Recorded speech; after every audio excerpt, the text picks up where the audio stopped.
happy Thursday. We're going to be still continuing our unit on computation groups, and we're working on subtracting with regrouping. But one of the skills that we've been going over and seeing that would be helpful is that of rounding. And what rounding is when you're trying to make a number look a little simpler, trying to use it with a little bit more ease, and you're wanting to bring it to the closest number that would end in a 0 if you're rounding to the nearest 10. So for instance, if we're looking at this number line and we have a number that is between 10 and 20, and let's say our number is 12.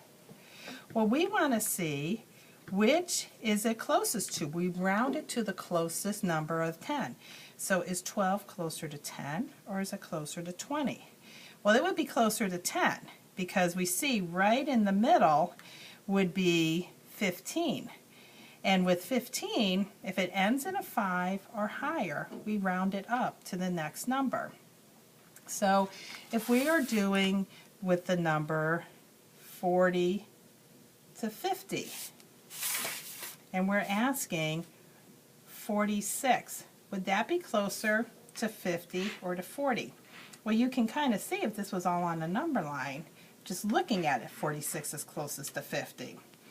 But also, another way to remember is if it ends in a 5 or above, we're moving it up to 50. If it was 41, 42, 43, or 44, we move it down to 40. That's the number that it's closest to. And it can even, we can still use that skill even if we're looking at numbers that are in the hundreds. So if we have 132 and we're trying to see, is that closest to 130 or 140? Again, we're talking about rounding to the nearest 10. So we're looking at this piece. And 32, you can almost even take the 100 away. Pretend the 100 isn't there. 32 would be closer to 30 than it would be to 40. And so that would be rounded to 130.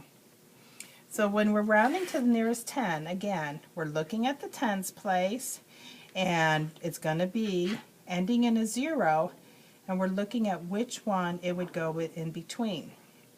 So we can always use the number lines to help us with this skill, or we can write down the numbers.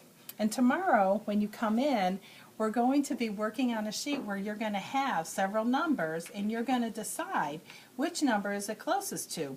You can use the number line on your desk, you can use the grid, or you can think of the two numbers that it would be in between. So have a good night, and we'll see you in the morning.